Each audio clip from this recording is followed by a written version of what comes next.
5:30 a.m. on November 13th, 1989, 16-year-old Amy Widener woke up coughing in her upstairs bedroom in Indianapolis, Indiana. Amy's throat burned. She glanced over at the clock on her bedside table and saw how early it still was. Now, normally she would have slept a bit longer before getting up and getting ready for school, but she just kept on coughing, so she knew she was not going to be able to fall back asleep. And she knew she needed to stay home sick today. Amy heard a knock on her bedroom door, and her mother, Gloria, walked inside, holding a 2-year-old little girl in her arms. Her mother said she'd heard Amy coughing, and she wanted to check on her. But Amy barely even heard what her mother was saying. Instead, she was smiling at the little girl. In a big, animated voice, Amy said, "Good morning," and the little girl smiled back, reached out her arms, and said, "Mamie," which was her name for Amy. This little 2-year-old girl was Amy's daughter. The girl's father was a friend of Amy's who was a couple years older than her, but he had never really played a role in the baby's life. When Amy's daughter was born, Amy had loved her immediately, but she had also been terrified. She had no idea how she was going to raise a child on her own, and she thought her life as a normal teenager was basically over. But Amy's mother, Gloria, had done everything in her power to make sure that didn't happen. Gloria had played a huge part in raising this little girl. In fact, Amy's daughter often called Gloria Mom. And Gloria's help, along with the help from some of Amy's teachers, had allowed Amy to not only stay in high school, but to thrive. Amy got good grades, she was a cheerleader, she played clarinet in the high school band, and she even tutored other students in French, a language she absolutely loved. She had dreams of going to college someday, and most people who knew her just assumed she would grow up to be a really cool French teacher someday. Back in the bedroom, Amy told her mother there was just no way she could go to school today with her cough. Her mother agreed and told her that she could still take her baby to the babysitter like she usually did during the week, but Amy said to leave her at home. It'd be nice to spend the day with her little girl. Gloria said okay, and then put the little girl on the bed next to Amy, and then she walked out to get ready for work. As tired and sick as Amy felt, she couldn't stop smiling. She loved that her mother had made it possible for her to still just be a teenager most of the time. However, she missed her daughter a lot when she was at school. And so a day like today, to be alone with her daughter was really special. While Amy sat and talked to her daughter on the bed, her older brother, JP, walked in. The siblings were only a year apart, and they were extremely close. They drove to school together every day and ran in the same circle of friends. And this close-knit group of high schoolers spent almost all of their free time together. JP told his sister to get well and said he'd see her when he got home from school. The house remained loud and full of energy for the next couple of hours while Amy's mom got ready for work and her brother and 2 younger sisters got ready for school. But eventually, everybody cleared out and the house became quiet. Amy continued to sit on her bed and just play with her daughter. In a house with 4 school-age kids and a baby, silence was very rare, so this morning felt extra special. However, that feeling quickly disappeared when Amy heard a door open downstairs. She figured one of her younger sisters must have just forgotten their backpack or something. So Amy cleared her throat and coughed a little, and then called out to see who would come home.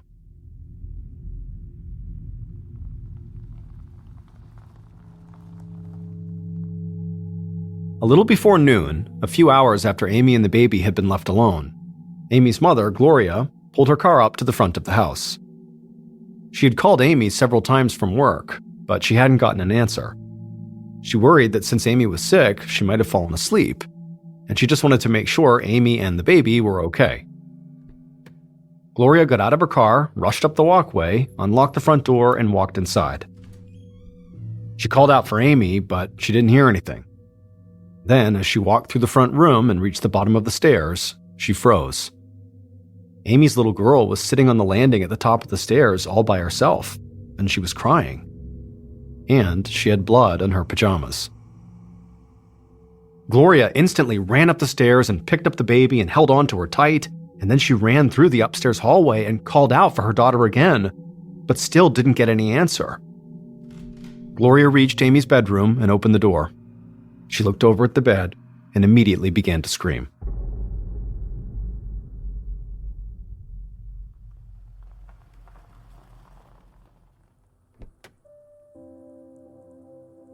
That afternoon, not long after Gloria had gotten home, Detective Norman Matthews of the Indianapolis Police Department parked in front of Amy's house and stepped outside. Police had already taped off the property, and Detective Matthews saw forensics officers scouring the front yard for evidence. Matthews also saw a woman standing with several uniformed police officers.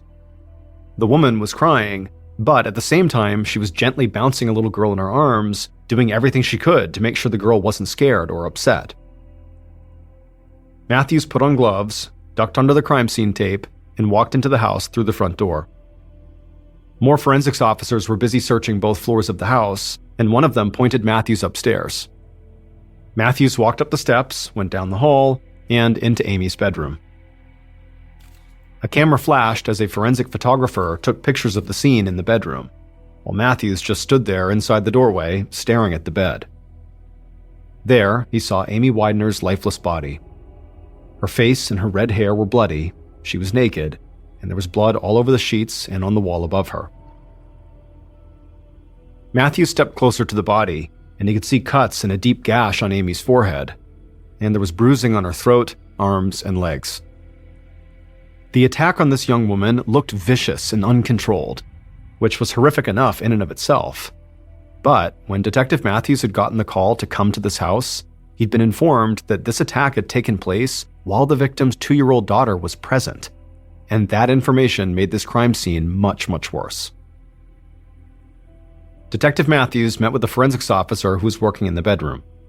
The officer told him that amidst the blood on the wall, they had found what looked like a pretty clear palm print.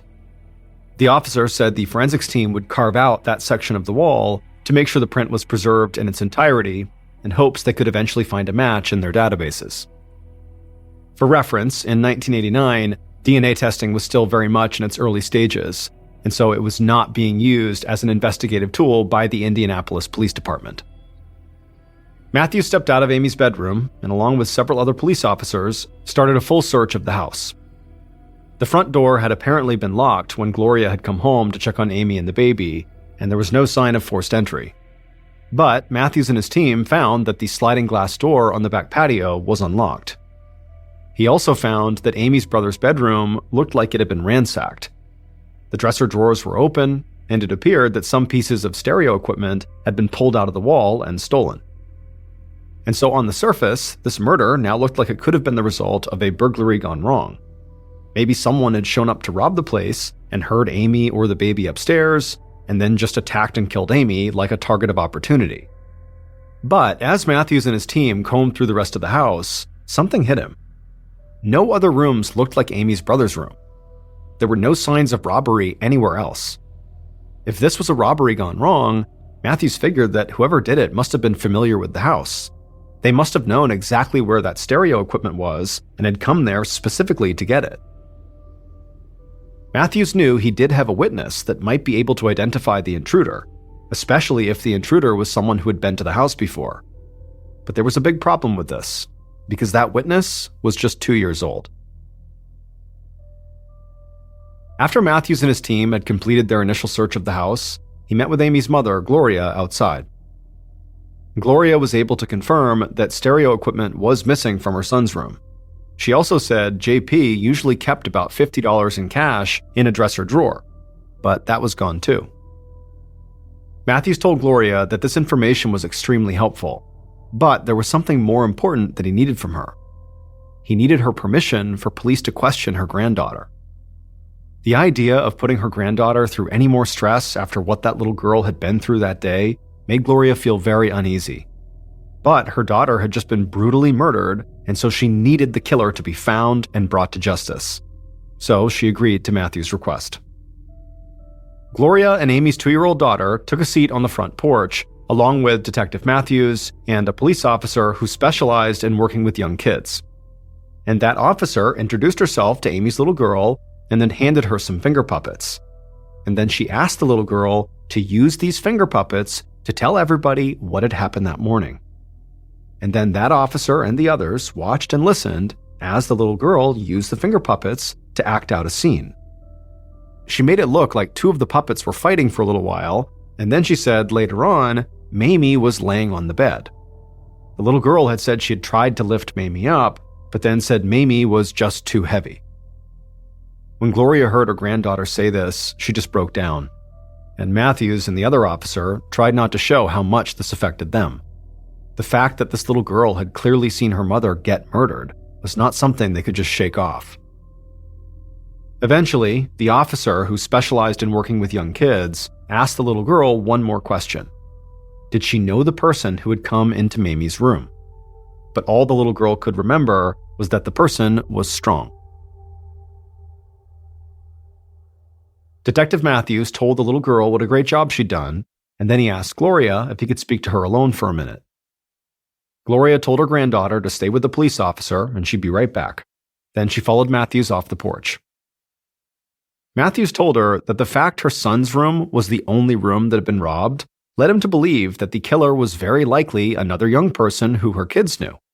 And very likely they knew in advance that the stereo equipment and the $50 would be in JP's room. So Matthews asked Gloria to come up with a list of names of people who were closest to Amy and JP. Gloria said that Amy and her brother JP hung out with a small group of friends, but she said there was someone outside that group that Matthews should definitely talk to before anybody else: the father of Amy's child, a young man named Tony Abercrombie. And sure enough, the day after the murder, Detective Matthews brought Tony into the station for an interview. Tony was 18 years old, tall with long wavy brown hair, and he wore jeans and a t-shirt. He looked to Matthews like almost every other teenager in the area. The night before, Matthews had seen Tony giving an impromptu interview about Amy's murder on a local news show, and Matthews didn't really know what to think about that. The reporter had most likely shown up at Tony's house unannounced, and it could be difficult for a young man like Tony to tell a reporter to leave him alone, but there was also the possibility that Tony craved the attention. There were plenty of homicide cases throughout history where the killer went out of their way to get their name in the news. However, Matthews was not ready to jump to any conclusions like that. And now, looking at Tony across the table, he could tell this kid seemed very upset and maybe even a bit scared. Matthews told Tony he was not in any kind of trouble. The police just needed to know some things about his relationship with Amy. Tony nodded and told Matthews he'd been good friends with Amy's brother JP. That's how he had met Amy. He said they'd gone out a few times and then ended up sleeping together, and Amy got pregnant. Tony admitted that the idea of becoming a father at his age scared him, and he was not looking forward to the birth of the baby. However, when the baby was born, Amy and Gloria had basically raised her without him. So Tony said he hadn't talked much to Amy since then or had anything to do with his child. He told Matthews he'd gotten a phone call from Amy's friend that Amy had been killed on the morning it happened. Tony said he'd felt completely torn up when she had told him, and in fact, he had to leave work because he was so upset. Tony said he might not have seen Amy very much lately, but he still cared about her. And on top of that, she was one of the sweetest people he'd ever met. It didn't make sense that somebody would want to hurt her. Shortly after that, Matthews got Tony's work details and then told him police would follow up if they needed more information. And then he let him go. Matthews needed to see if Tony really had been at work on the morning Amy had been killed. But based on this one interview he had just done, Tony did not seem like the type of person who had done that TV interview to draw attention to himself. Instead, he just seemed like a kid who was very upset that a girl he'd been with and fathered a child with was now gone. In the days immediately following the murder, the investigative team started to look into a range of Amy's friends and classmates, believing the person who broke in and killed her was most likely someone Amy knew.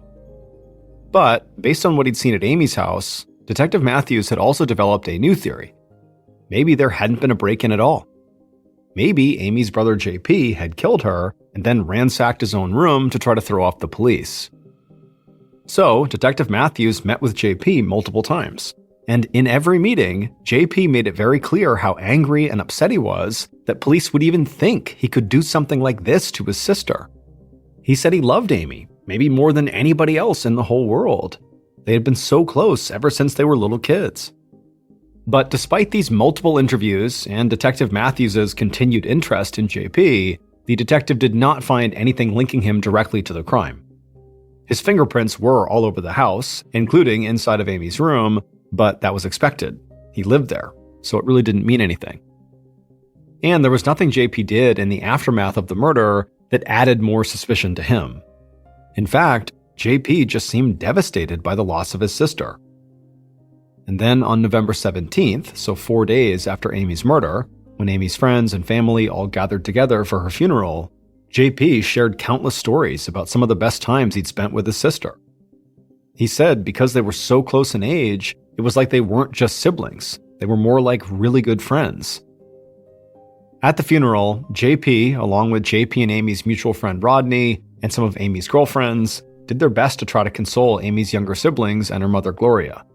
But it felt like an impossible task, because none of them could accept that this had really happened. Following the funeral, Detective Matthews and his team collected the guest book and made a note of everybody at the service who'd signed the book. Many of the guests had been Amy's classmates and her teachers. And so Matthews and his team first met with some of the high school students on the list that they had not already spoken to.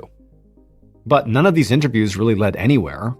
All of them just sort of ended with the students talking about how much they were going to miss their friend. And at the same time, Matthews still didn't have any real concrete evidence, like any information on the bloody palm print that had been found in Amy's room. So one afternoon, in the week following the murder, Matthews walked down a long hallway lined with lockers at Amy's high school. School was already out, so there were only a handful of students who were still there. Matthews turned down a different hallway with classroom doors on either side and found the French classroom. He walked in and saw Amy's French teacher, Jody George, waiting for him. Matthews had heard from several people that Jody was Amy's favorite teacher, and so he told Jody this, and this immediately made Jody break down into tears. She told the detective that Amy had always been a great student, but the real reason that she and Amy had connected was actually because they both had been raising babies at the same time. Jody's child was born not too long after Amy's daughter had been born, and so Amy and the teacher shared parenting tips with each other and bonded over being new mothers. Matthew's hope was that in meeting with Jody, that perhaps she could point him towards other students who were maybe Amy's friends, but who didn't attend the funeral. Detective Matthews ended up getting a list of students that Amy had tutored in French, and he asked Jody if any of these kids might have had a problem with Amy. But Jody said no, not that she knew of. And then over the next several days, as Matthews went down this new list of students, it didn't really go anywhere. Because once again, all these students could say was just that they really liked Amy, and they couldn't believe she was gone.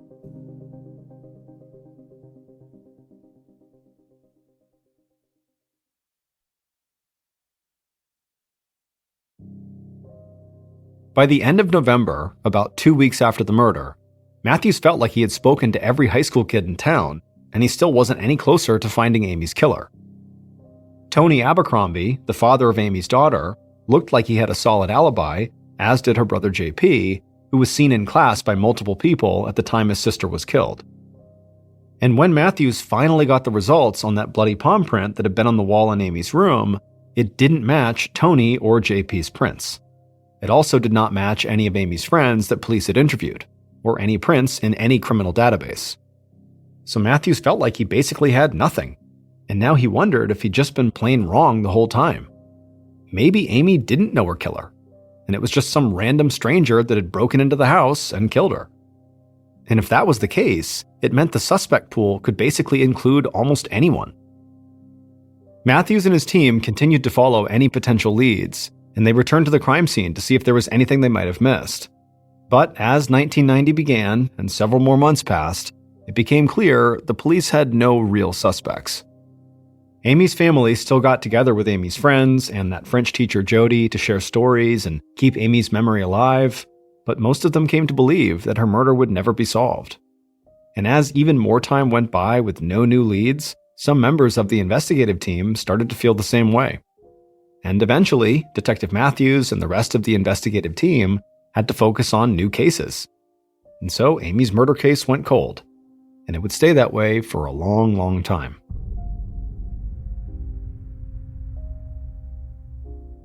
Fast forward to 2002, so 13 years after Amy's murder. Detective Roger Spurgeon, the lead cold case detective at the Indianapolis Police Department, got a call at his desk. And when he answered, he heard a man's voice, and this man sounded totally afraid. The man told the detective that the previous night he had had these horrible dreams about the murder of Amy Widener that had taken place back in 1989. The man said he worked at the school where Amy had gone, so he had known her, but not very well. But now he was having these visceral dreams about her death, and so he felt like he just needed to pass on what he was seeing in these dreams because he believed maybe it could help police solve the murder, which in turn could make these terrible dreams go away. Detective Spurgeon just sat at his desk, stunned by what he was hearing. Getting bizarre phone calls about old homicide cases was not totally unheard of. Usually they didn't lead to anything. But this man sounded genuinely upset.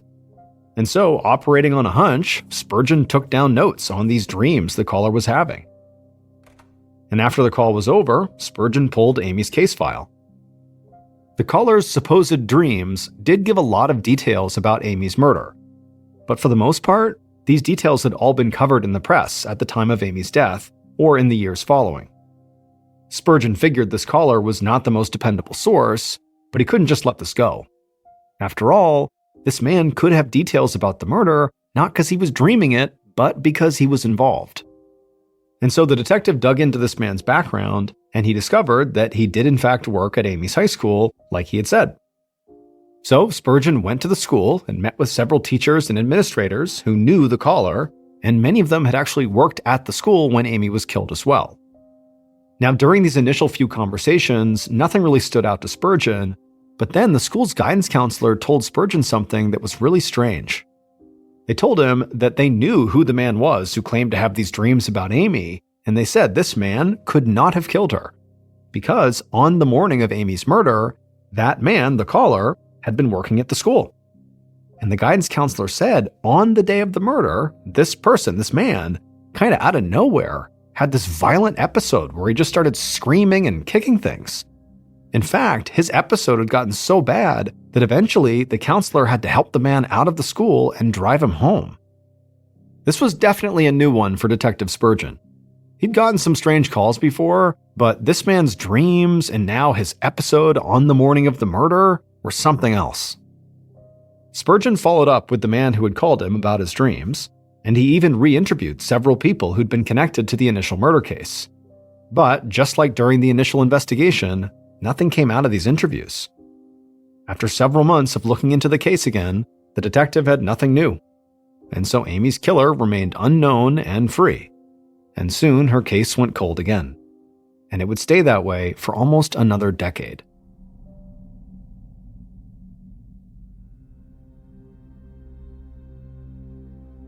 On a morning in 2011, so 22 years after Amy's murder, Sergeant Bill Carter, a nuisance and abatement officer with the Indianapolis Police, sat in a small office scrolling through Facebook.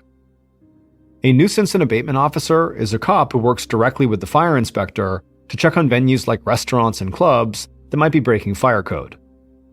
And so Sergeant Carter spent a lot of his time looking at Facebook to see if any events or big parties were being talked about that would potentially violate fire code laws. Just then, Carter heard a knock on his door. He said to come on in, and he looked up to see a homicide detective standing there. This was definitely weird, because Carter had very little interaction with the homicide department. The homicide detective said he was heading up cold cases now, and recently he'd found a Facebook page dedicated to the victim of one of the coldest cases they had, the Amy Widener murder from 1989. Carter said he knew about the case. It had been in the news off and on over the years since it happened, and he'd also grown up in the same part of town as Amy. But none of this explained why a homicide detective would be coming to see him about this case. The homicide detective said he wanted to print off everything from this Facebook page dedicated to Amy to add it to the case files, and to cross-check some of the people on the page with people mentioned in the original investigation. The problem was that he and the other homicide detectives didn't know how to print things off of Facebook, so he was hoping Carter could help them. Carter stifled a laugh and said he'd take care of it. The homicide detective walked off, and then Carter quickly found the Facebook page called Remembering Amy Widener.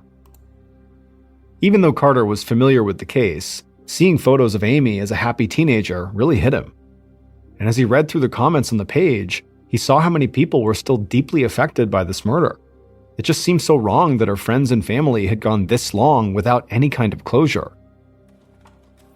And so Carter printed out everything from the Facebook page for the homicide detective, but before he did, he sort of read through it all. And as he did, he started to feel like he really needed to do something to help. Over the next several weeks, in his free time, Sergeant Carter started to look through the old case files for Amy's murder. Now, normally, homicide detectives would not have wanted an officer from another department anywhere near their files, especially an officer who only dealt with fire codes. But Amy's case had remained unsolved for so long that they figured whatever Carter was doing couldn't hurt. Sergeant Carter regularly checked the Facebook page dedicated to Amy, made notes on the pages he'd printed, and tried to see if he could connect anything to something in the original case files. He even reached out to several of Amy's friends and family members who'd been interviewed in the past to see if they had any new information to offer. For months, Carter's efforts weren't much different from the detectives who'd worked the case in the past. No new leads, no new evidence. Carter stuck with it, continuing to work Amy's case whenever he had the time. And on a day in June of 2012, now closing in on 23 years after Amy's murder, Sergeant Carter caught something in the case files that seemed to have gone overlooked for decades. At first, Carter thought he had to be wrong. Maybe he'd been spending so much time with the case looking at countless pieces of paper and file folders that he'd just gotten confused, or he was delirious or something. But when he looked at what he'd found in the case file again, and checked it with the Facebook page and the notes he'd taken from the interviews he'd conducted, he was sure he had found something huge, something that apparently no other investigator had noticed. Sergeant Carter looked through the files one more time, found a phone number, grabbed his cell phone, and made a call. And he told the person who answered that he needed to speak to them as soon as possible about Amy's murder.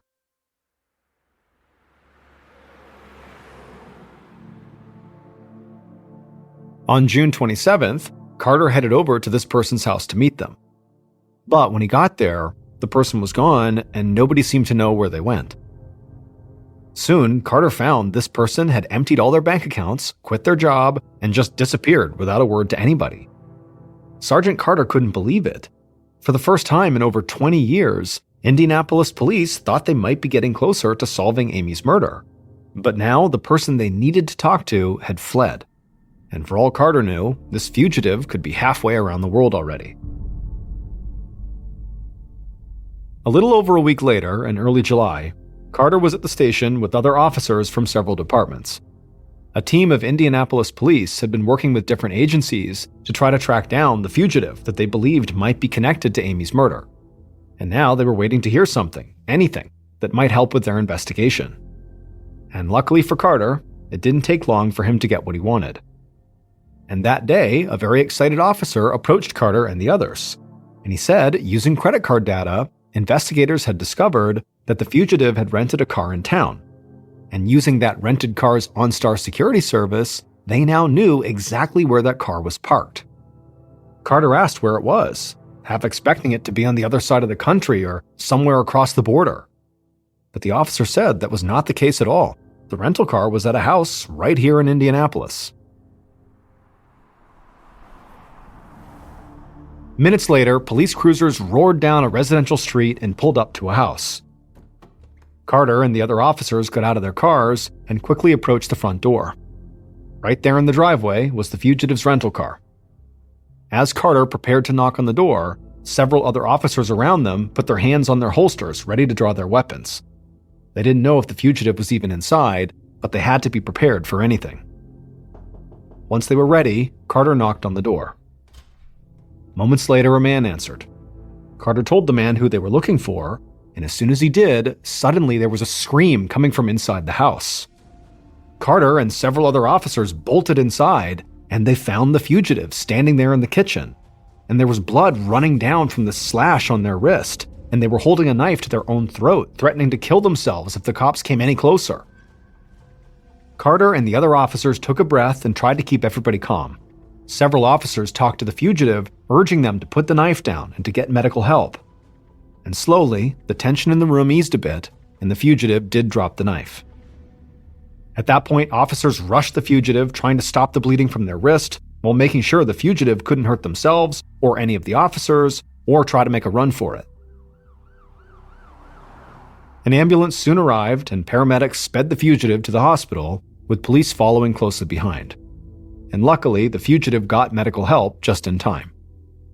And later that day, after Carter and other investigators got to meet with the fugitive in the hospital, they finally figured out, after more than 20 years, who had killed Amy Widener.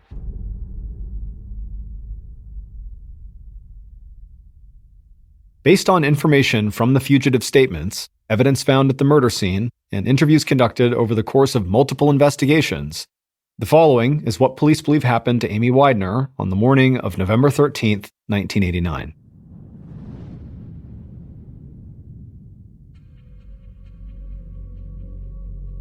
On that day, just after 7:30 a.m., the killer walked through the first floor of Amy's house. They moved slowly, and in their hand they gripped a metal pipe. The killer stopped at the bottom of the stairs and listened. They thought they heard someone coughing and maybe some laughter coming from the second floor. The killer walked up the stairs as slowly and quietly as they could, and then crept down a hallway towards Amy's bedroom where they heard the noises. Once they reached the door, they threw it open and they saw Amy sitting up in bed with her little girl. Amy screamed and put her baby down on the floor, then she climbed out of bed and leapt at the killer. Amy threw her fists at the killer and fought back as hard as she could as the little girl ran out of the bedroom. The killer wrapped their arms around Amy and shoved her back onto the bed. Amy kept fighting, but the killer raised the metal pipe and struck Amy on the arms and chest, stunning her. And the killer took off Amy's clothes and sexually assaulted her. But through it all, Amy continued to fight back, constantly slashing at the killer until the killer was bloodied. But at some point, the killer managed to steady themselves against the wall. They raised their metal pipe again, and they slammed it directly into Amy's forehead. At that point, Amy stopped moving. The strike in her head had killed her. But the killer wanted to be sure she really was dead. So after that, they wrapped their hands around Amy's throat, and they strangled her until they knew she had stopped breathing. Then the killer got up and ran out of the room and down the hall, right past Amy's young daughter. Once the killer was back downstairs, they went into JP's room, threw open the dresser drawers, and grabbed the $50 out of one of them. After pocketing the money, they picked up some stereo equipment and then ran out of the house through the sliding door that led onto the back porch. As the killer ran away, they just hoped nobody had seen them and that maybe they would get away with the horrific act they had just committed against their best friend's sister.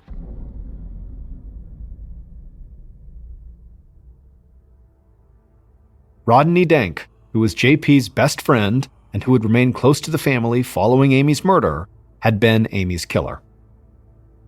It turned out he was able to get away with his crime for over 20 years simply because of an oversight. Initially, the police had Rodney listed as one of Amy's close friends that they would need to interview. But for some reason, nobody ever spoke to him.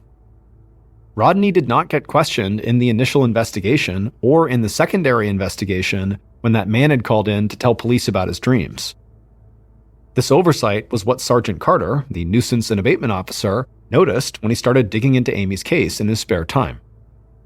He saw Rodney's name listed in the guest book from Amy's funeral, and then he found Rodney mentioned in other notes from the investigation.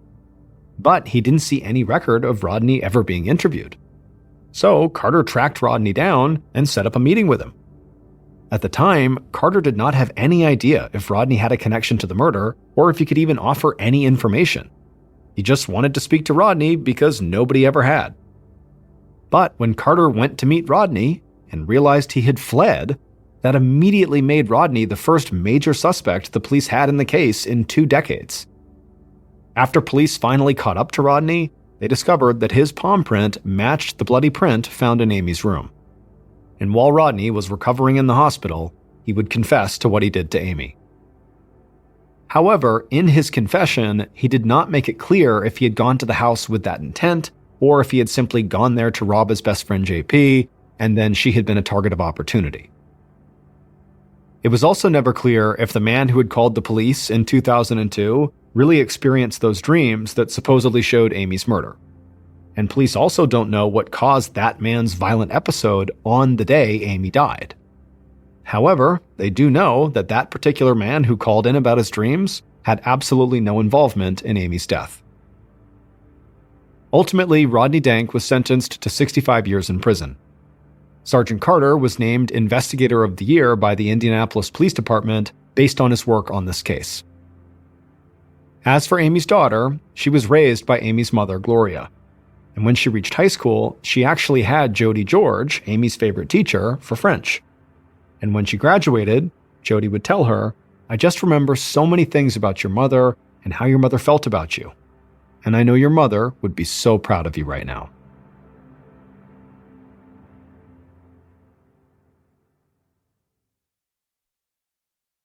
A quick note about our stories. They are all based on true events, but we sometimes use pseudonyms to protect the people involved, and some details are fictionalized for dramatic purposes. In 1989, 22-year-old Eloise Lindsay was a fresh college graduate, and she was at a crossroads in her life, because even though she just earned her degree, she really didn't know what she wanted to do with her life. And because she was an experienced backpacker, she thought a good way to, kind of get her life together would be to go on a sort of retreat, go out into the woods, go out into nature, and kind of find herself. So she had planned this very detailed 43.3-mile hike along the Appalachian Trail, starting in South Carolina, where the first 7 days of the hike she would be totally on her own, and then at the 7-day mark she would meet up with a friend at a particular rendezvous point. Her friend would give her resupplies and would be her companion for the rest of the hike. When Eloise told her parents what her plans were, they were not concerned for her safety because she was an experienced backpacker. She had made trips like this before, and so they said, "Great, we'll see you when you get back." So on November 4th, Eloise sets out to begin her journey down the Appalachian Trail. And the first couple of days of her hike were great. The weather was beautiful, the scenery was amazing, and she had all this time to just kind of be by herself and look internal and think hard about what she wanted to do with her life. But on the third day, when she woke up, she was sleeping inside of a tent she had camped just off the trail. She woke up and she had this intense sense of dread. She couldn't really place where it was coming from, but she knew something was wrong, and she's kind of doing inventory of her life, like, what did I forget? Is there something that I'm just not thinking about right now? But she kind of pushes it aside mentally and thinks, okay, you know what? I'm just going to pack up my campsite here and get hiking, and I'm bound to, come up with what it is that's making me feel this way. So she gets out of her tent and she begins packing up her campsite, and she's looking out, kind of scanning the tree line, not because she was looking for anything, but just because she happened to be looking out. And she could have sworn that she saw a man standing, 30, 40 feet away behind a tree. And she kind of did a double take and was staring at him. It's, it's broad daylight, it's the morning, and they're near a trail, so it isn't like unbelievable that there might be someone near her at that very moment. But she kind of did a double take and she looked at them again, and this person was gone. And she stood there for a minute, just kind of looking in the direction of where she had seen this guy, wondering, is my mind playing tricks on me? Did I really see someone there? Why aren't they showing themselves again? If there was someone there, they clearly must have just been looking at me. Why aren't they, poking their heads out again to communicate with me in some way? We're out in the middle of nowhere. We should be talking to each other. But the guy never shows himself again. And so as she's standing there wondering what she should do, she isn't ready to yell out to this person because there's part of her that's a little bit nervous about yelling out to some stranger in the middle of the woods. But she starts to get this really intense feeling that she's being watched. And it feels an awful lot like the sense of dread she had while she was in the tent. And she's starting to wonder, are my instincts or is my sixth sense picking up that I'm being watched? Like there's some predator out there looking at me right now? And even though she has no way of knowing if that's actually true, she's alone in the middle of the woods. And even though she's experienced, she can't help but feel really vulnerable. And because this guy is just not showing himself again, she feels a little bit threatened.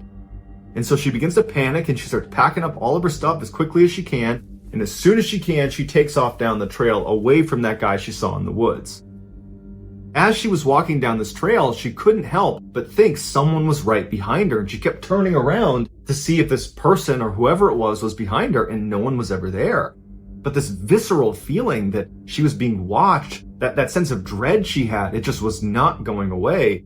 And so she started walking faster and faster. Before long, she was running, and she's realizing that she's in a section of the Appalachian Trail that's very remote. She's not near civilization. She's not near her next rendezvous point. And so she's thinking to herself, I need to get off this trail. I need to get to a road. I need to get away from here as soon as I possibly can. And so her options were to continue on this trail for several miles, and it would probably take her until well into the night before she was going to reach civilization, or she could take a shortcut. Because she believed there was a road that was running parallel to her trail, but it was way down the mountain. It would require leaving the trail and basically cutting through the wilderness to get down to this road, but she was pretty confident it was right down there. And because this threat of this person or thing following her was so intense for her, she decided to leave the trail. She couldn't stand the idea of having to spend another night out in the middle of the woods with this person stalking her. And so she walks up the trail and starts running down the mountain. It wasn't long before she started to hear audible sounds coming from what she believed to be this person that was following her. And she would turn around and there'd be no one there. And then she started to walk, trying to listen as she's walking, and she would hear footsteps far away from her, and she'd turn and there'd be nobody there, but she was certain someone was following her, someone was stalking her. And the sounds that were coming out of this person, this animal, whatever it was, they sounded like, a deep male voice, but she couldn't recognize if it was a language of some kind. It just sounded more like a grunt or a yell of some kind. And so her heart rate's elevated, she's panicking, and she's walking as fast as she can just through the middle of the wilderness, hoping she's walking towards this road. But after walking and running for miles into the middle of nowhere, she has not come to a road. It's now completely dark out, and she knows she's lost. And so she has to set up camp in the middle of nowhere, and she knows somewhere out in the middle of the woods is some person or something that is stalking me. And she's all alone. She has no way to contact anyone. She doesn't have a cell phone. It's 1989. And so she sets up her campsite, and she gets in her tent. She zips it up, and she lays there hoping she doesn't hear any sounds. And sure enough, within minutes of being inside of that tent, she starts hearing those audible sounds coming from somewhere in the forest. And she hears what sounds like heavy footsteps walking around the perimeter of her campsite. All night long, she hears this. But luckily, they don't come up right to her tent. So there's some separation between her and whatever is making these sounds. And then finally, the sun comes up. She is out of that tent, packs it up, and continues running in the direction she hopes is the road. And of course, all day long, she has that sense that someone is watching her. She's hearing footsteps coming from behind her. She would turn, she doesn't see anything. She would hear that audible grunting sound, that low voice coming from somewhere behind her. But again, she would never see whoever it was or whatever it was that was making the sound. And then again, the sun is starting to set, and she has not found the road. She hasn't found a trail. And she's thinking to herself, I can't even backtrack, because if I turn around and start walking backwards, I'm bound to run into this very thing I'm trying to escape. And so once again, she sets up her campsite in the middle of nowhere. She gets inside, and as soon as she's laying in her tent, she starts hearing those heavy footsteps somewhere out in the woods, kind of walking around the perimeter of her campsite. She's hearing that low, audible sound that she can't quite place. And at some point, she falls asleep. She gets up the next morning. She jumps out of her tent, packs it up, and starts running, hopefully in the direction that will bring her to civilization. A couple days later, when Eloise was supposed to meet her friend on the trail at the 7-day mark, and they were going to finish the hike together, well, Eloise doesn't show up. But after several hours, when Eloise did not show up, her friend left the trail and contacted authorities and filed a missing person report. And the police would launch this massive search for Eloise along the stretch of the Appalachian Trail where she had said she would be. And for the next 14 days, hundreds of police and volunteers and helicopters are scouring this area, and there's no sign of Eloise. And so after 14 days from the time her friend filed the missing person report, the police had to turn the search off, and they say, look, we can't find her.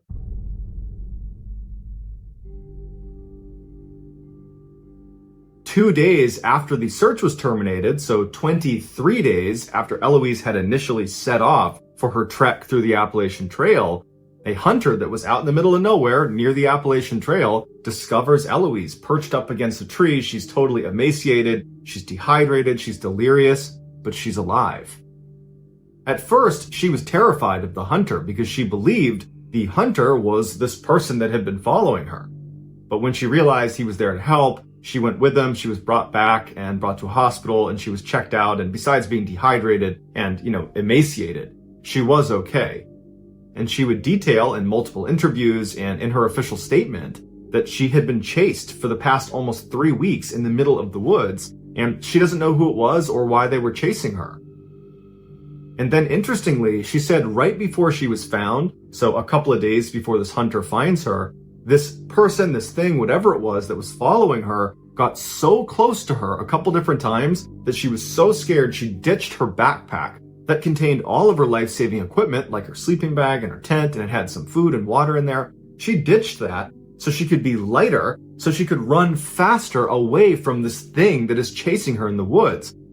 So you gotta figure, you gotta be at such a high level of fear that you're prepared to ditch the one thing you really require to survive out in the wilderness, which was her pack full of supplies. And then, after she's ditched her pack and she's run for some distance, she's got no supplies, no food, no water, she stumbles across this tree in the middle of nowhere that wedged inside the trunk is a cache of donuts and pound cake.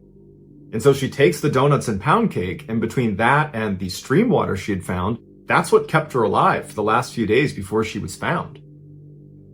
Eloise says she has no idea what to make of her experience, and law enforcement were baffled by it as well.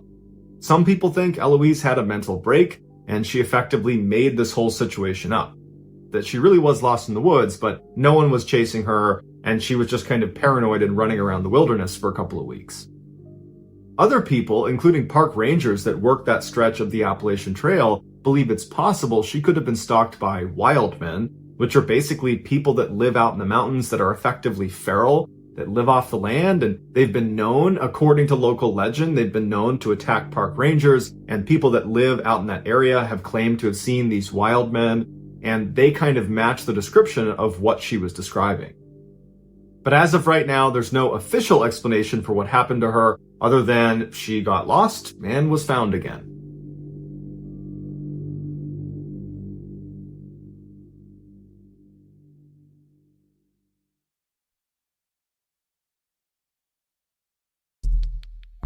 Our next story is called The Dream.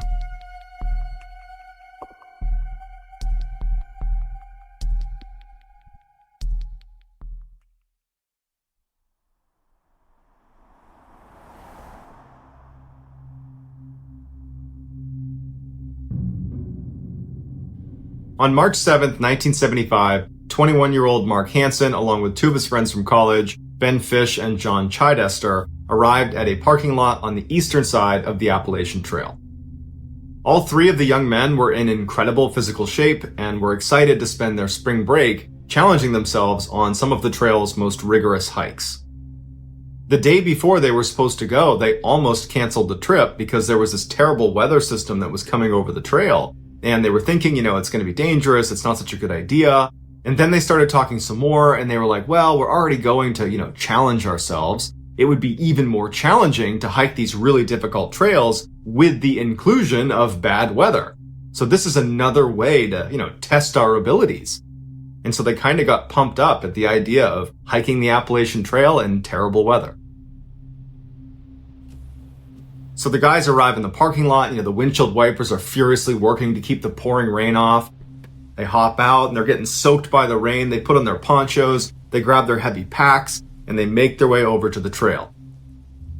Their plan was to move west along the trail until they hit the Tri-Corner Shelter, where they would spend their first night. The Tri-Corner Shelter is one of the many shelters along the Appalachian Trail. They are open to the public, there's no heating or electricity, but it provides shelter from the storm. You can go in there and, get in a sleeping bag and you'll be fine. But to get to the Tri-Corner Shelter, they would need to hike 16 miles, almost completely uphill, walking right into the wind, and it's raining on them, and it's supposed to snow later on, so it's just a treacherous first day. But they take off, they start walking up this trail, and after a couple of miles, John says, you know what, guys? This is awful. I think we should probably turn around. I think we've underestimated how bad this is going to be. Let's go back to the car, and we'll do this another time. But Mark and Ben were like, oh no, we are committed. We are doing this. We are not turning around. And John's like, you know what? Suit yourself. I'm not going to do that. And he turned around and he left and he went back to the car and he would pick them up when they were done.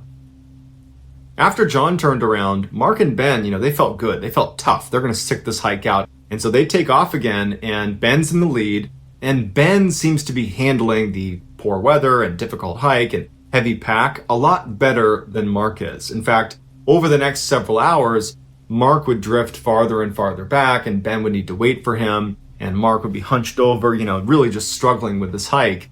And then at some point, Mark yells to him and says, I gotta take my pack off. I can't carry this much weight up this hill until we get to the shelter. I'm not gonna make it to the shelter.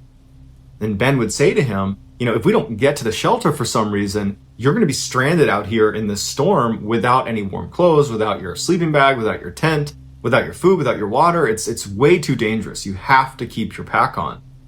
And so finally Mark is convinced, and he's like, oh, all right, puts his pack back on, and they continue moving. About an hour later at 7 p.m., they had reached the section of the trail where they knew they were getting close-ish to the tri-corner shelter. They were certainly well beyond the halfway point. But it was dark out, the temperature had dropped significantly. At this point, Ben is basically Mark's cheerleader, kind of egging him on to keep moving, and Mark's kind of staggering along this trail, and Ben and Mark are just hoping that shelter just appears at some point here because they don't know how much farther they can go. Another hour and a half goes by. They still haven't made it to the shelter.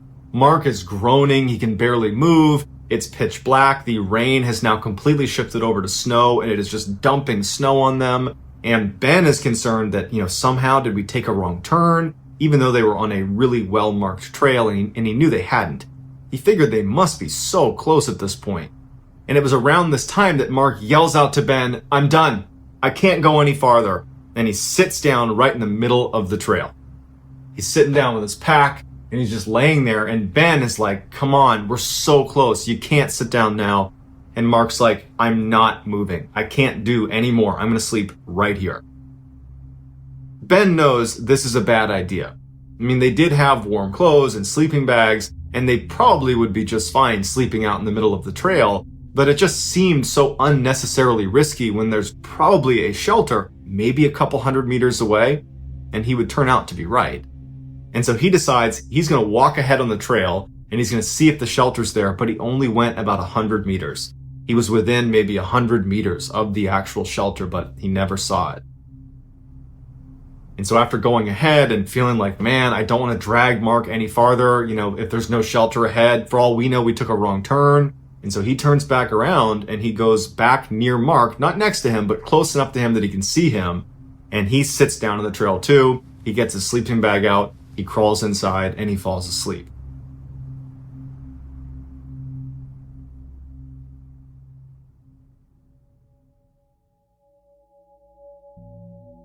That night, Ben would have this vivid, horrible nightmare where he heard Mark screaming for help, yelling for Ben to come save him as he's being dragged off the trail into the forest. And it scared him so much that Ben woke up and he looks down the trail to where Mark is, and he can see Mark's backpack is sitting right on the trail. And so he thinks, oh, Mark's still there. And he's so tired, he's not about to get up and go check. He's like, that was just a dream. And he goes back to sleep. The next morning, when the sun comes up, Ben gets up again, and the first thing he does is he looks over at Mark, and he sees the pack, but he realizes that Mark is not there. It's just the backpack. And so Ben jumps up and he yells for Mark. He doesn't get a response. He's looking around thinking he's got to be around here, but he's not. It snowed that night, so any tracks Mark would have left to show where he went to were now covered up. And that's when it dawns on Ben that that dream he had the night before, that might have been real. And he has this sinking feeling that something horrible has happened to Mark and that he didn't save him. And so he thinks, I gotta get authorities. He grabs his bag. He leaves Mark's there because he's thinking maybe he'll come back and he'll grab it. And Ben turns and runs down the trail in the direction he hopes is towards this tri-corner shelter. And he can't believe it when literally 200 meters away, he finds the tri-corner shelter. They were that close. And inside are other hikers. He was able to get one of them to run down and get Park Services to know that they have a missing hiker on the trail. Searchers were dispatched to the area where Mark and Ben had been sleeping on the trail. The first thing they did is they went to his bag, and inside were all the things he would need to survive out in the wild. His tent, his warm clothes, his sleeping bag, his food, his water, everything. It was all left there. Over the next few days, hundreds of searchers combed the area, they had helicopters overhead, and they made no significant discovery. However, one park ranger discovered this huge cave that was not that far away from where they had been sleeping. And inside of this cave, this ranger said a large mammal had been staying recently. It was not there now. And there was all these animal bones inside the cave. So it was obviously a predator of some kind. And so there was speculation that between this cave that probably held, a bear or something like that, and Ben's dream that probably was reality of Mark being pulled off the trail screaming for help, that maybe Mark was attacked by some animal that dragged him away.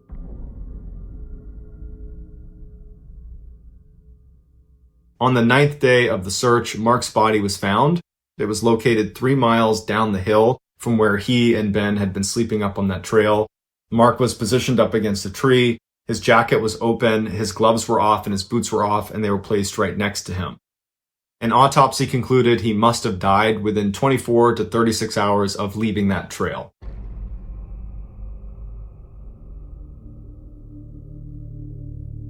So there's lots of questions with this one, namely, why did Mark, in the middle of the night, get up, not tell Ben where he was going, and then leave the trail and walk 3 miles away? The trail they were on was very well worn, that even at night in a snowstorm, it would be very obvious if you were on the trail or if you were off the trail. So Mark had to have known he was leaving the trail. But even if Mark had a great reason for wanting to leave the trail, just hours earlier, he couldn't even stand. That's why they were even laying on the trail to begin with, because he couldn't go any farther. So the idea that he can just jump up in the middle of the night and navigate this really difficult terrain for 3 miles in total darkness in the snow, that doesn't make sense either. And then you have Ben's dream, where he hears Mark screaming for help, and he's yelling for Ben to come save him as he's getting dragged off the trail. There's a good chance what Ben was hearing and seeing in his dream was actually playing out just several feet away from him down the trail.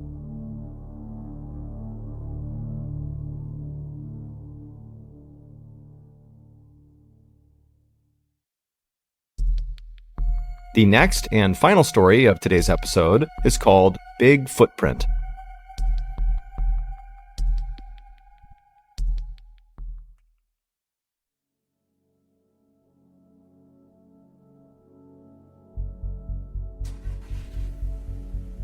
In early July of 1953, Mr. and Mrs. Huggin, along with their 3 young daughters, left their home in Winnipeg, Canada, for a 6-week summer vacation.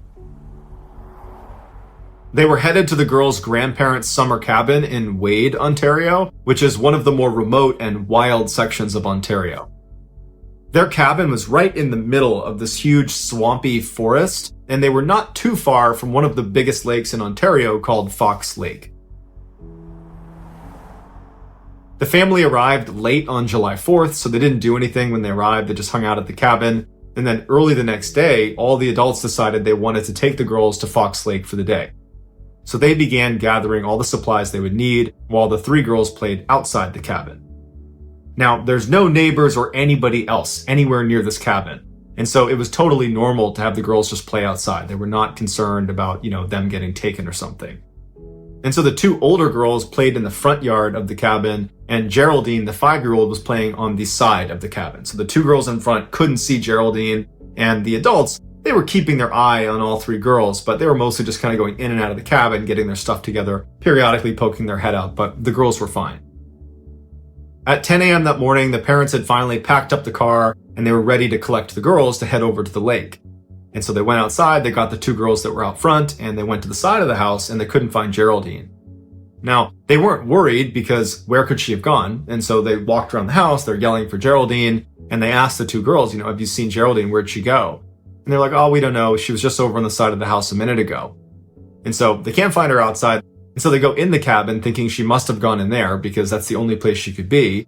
But after thoroughly looking through the cabin and not finding her, they started to get a little bit more worried.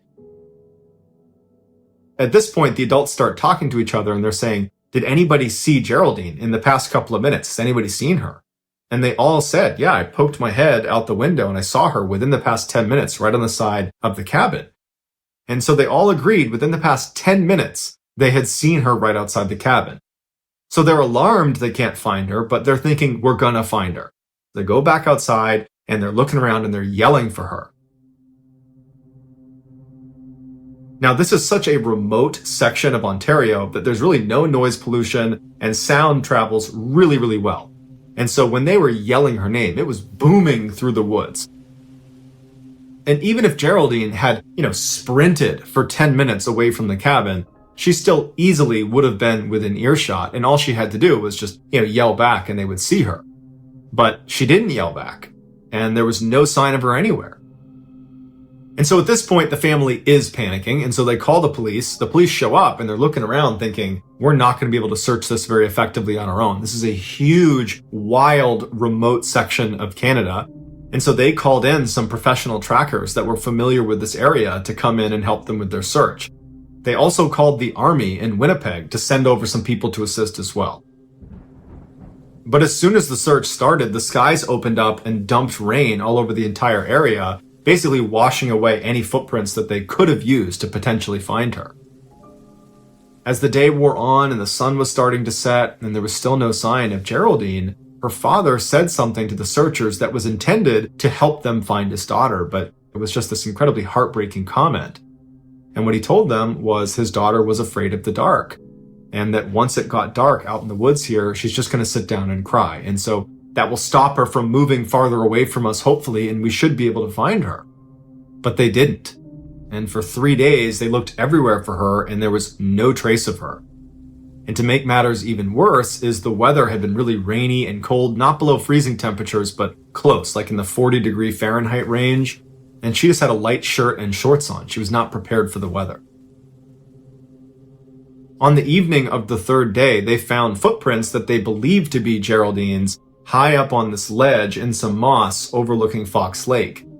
And the footprints indicated that this child, which was probably Geraldine, was looking out over the lake and then turned around and walked away from the ledge down into the swamp where her footprints dissipate. And so the search effort was pushed to this swamp, and they have thousands of people that are combing through this mosquito-infested bush to look for this girl, and once again, there's nothing. Then, on the 7th day of the search, they find another set of footprints in the swamp around the area where they were looking for Geraldine. But it wasn't Geraldine's footprints because they were these huge prints that if it was a human print, they would need to be an enormous human being. Or these prints belonged to some enormous animal, but they were unable to determine what animal it was. At this point, although there's not really any real evidence connecting that print to Geraldine, people are starting to suspect that whoever left this print or whatever left this print has something to do with whatever happened to Geraldine. 2 days later, so 9 days after Geraldine has gone missing, some of the professional trackers were 2.5 miles away from where that large print was found in that swamp and where Geraldine's footprints were found up on that ledge. They found a piece of her plaid shirt 2.5 miles away on the eastern shore of another lake called Long Lake. And so they pushed the search effort over to that section of Long Lake, and within 24 hours they would find Geraldine's remains.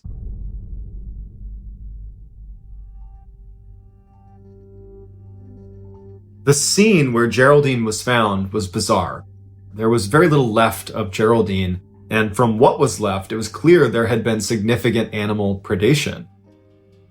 And so initial thoughts were, she must have been attacked by wolves, that's what killed her. But upon closer inspection, they saw that her clothing had not been torn and there was no blood on her clothes. So the animal predation had most likely occurred after she was deceased because they would have been able to pick around the clothing. Whereas if it had been a wolf attack, they would have cut right through the clothes and there would be marks that obviously, she was attacked by animals. But Geraldine's remains appeared to have been dragged out of a nearby meadow to where she was ultimately located. And so they followed the drag line into this meadow and it led them to this opening where all the grass had been matted down. And investigators said it looked like something big had been laying there. And they speculated that that might have been the area where Geraldine had been killed, and then afterwards animals had dragged her over to where she was found. And so investigators are like, well, we found that large footprint in the swamp on the 7th day in the same area where we had found Geraldine's footprints, and we thought they might be connected.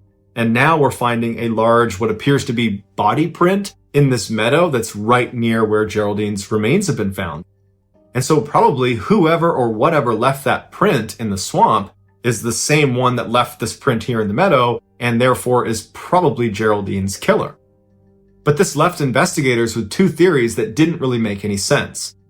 The first one was, okay, these prints, the swamp print and this body print, belong to an enormous person, like a giant, who ran up to the cabin and abducted Geraldine and ran off and no one saw them or heard them.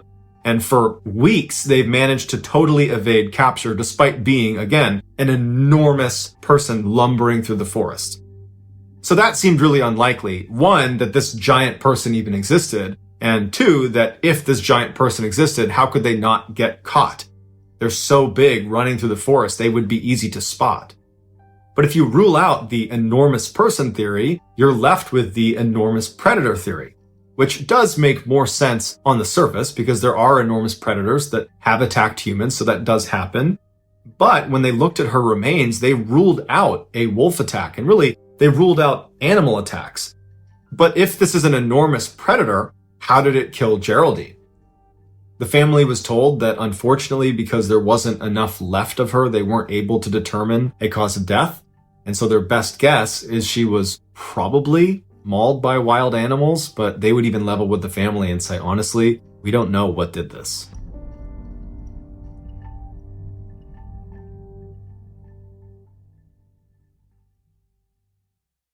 A quick note about our stories. They are all based on true events. But we sometimes use pseudonyms to protect the people involved, and some details are fictionalized for dramatic purposes.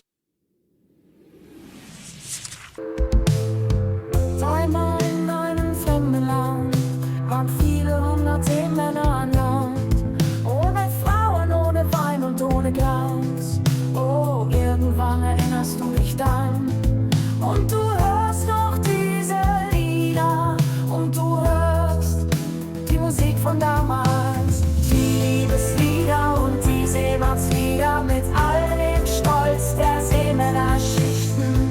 Irgendjemand gibt es Frieden, aber dafür braucht es keine Kriegen. Oh, das waren ein paar peinliche Witzchen, aber die Wälder blühen so wie damals. Die Verwandlung schreitet wieder. Thank you for listening to the MrBallen podcast. If you enjoyed today's stories and you're looking for more bone-chilling content, be sure to check out all of our studio's podcasts. This podcast, the MrBallen podcast, and also MrBallen's Medical Mysteries, Bedtime Stories, Wartime Stories, Run Fool, and Redacted. Just search for Ballen Studios wherever you get your podcasts to find all of these shows.